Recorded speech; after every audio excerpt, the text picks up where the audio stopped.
And here to share with us is Peter. Please welcome Peter. Peter, come on down.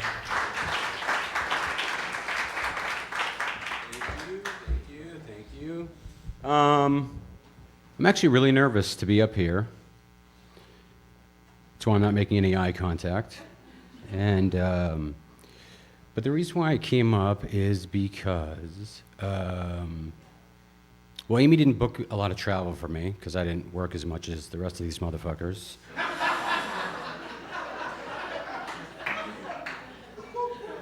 But I read an email that Amy had passed and the memorial was today, and I could not believe it.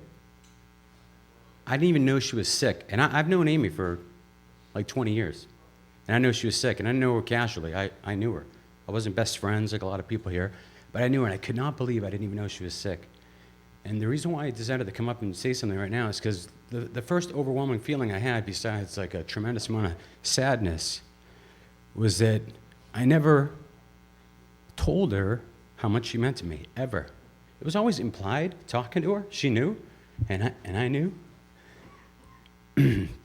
But I never expressed that to her. So, while I was feeling that overwhelming feeling, my wife, who also has a lot of wisdom, says all the time to me that, you know, everything's an opportunity.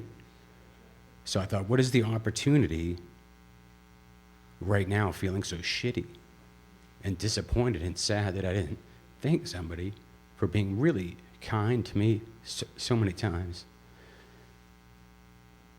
And I thought the opportunity and the real gift, you know, there are cliches, but the real gift for Amy being in my life is to remind me to do that more.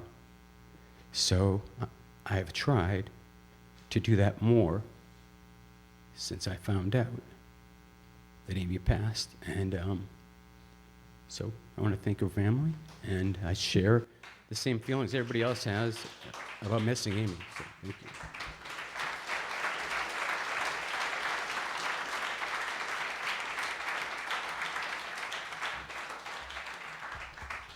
Thank you, Peter. Coming up next, Steve Ochs. Steve Ochs, folks. Please welcome Steve Ochs.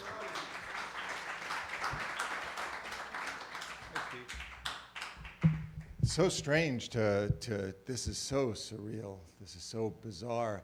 And as we're listening, my wife will agree. We've known Amy and Jeff forever. They came to you actually attended our elopement, which it's true, yeah. Since Omnipop, exactly. I was a comic, so I worked when she was working as an agent at Omnipop, where this guy Bruce would we would give him 10% and he would keep our money as low as possible.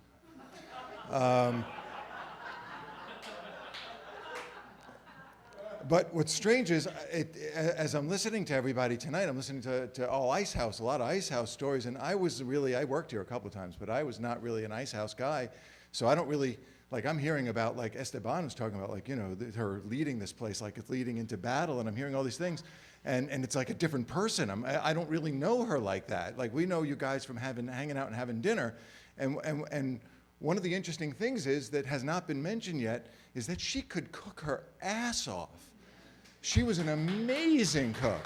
She would do these meals, and they were just elaborate, incredible, all the courses, and then dessert, and the fact that she could, like you're saying, she ran a whole club, and she had all this stuff going on, so I shouldn't be that impressed that she could actually put out this meal, but it was amazing. What was really impressive, though, after smoking that much fucking pot, that she could put out. This is not a surprise. I'm not surprising you.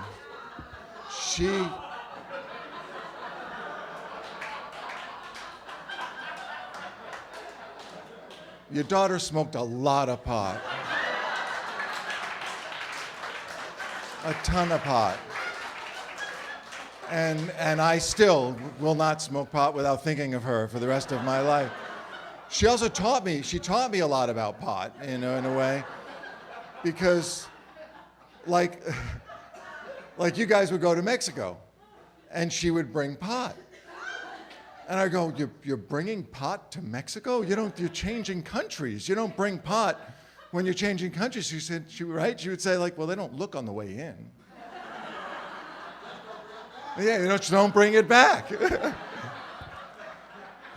What was another one? We were getting high, and like the door was open or something. I was all paranoid. I was like, "What are you getting high? The smoke's going to get outside." She goes, "It's a $200 fine." Who gives a shit? But anyway, I'm so educated by tonight that this person that we've known forever and had dinners with a million times and just hung out and partied with has first of all, the range and scope of her friendships and the amount of emotion that you've all presented and the impact that she's had on all of you is incredibly moving to those of us who knew her well but different. And so thank you for kind of informing me tonight, like that she had this very, like, I guess we were the secret life. This was the real life. I had no idea. I had no idea, and I suppose, sadly, Jeff, your name actually has been changed to now you're just and Jeff. Sorry, buddy, but I love you, and I'm And I'm proud to be only known as and Jeff. You will heretofore always be known as and Jeff. So I love you, pal. I'm sorry.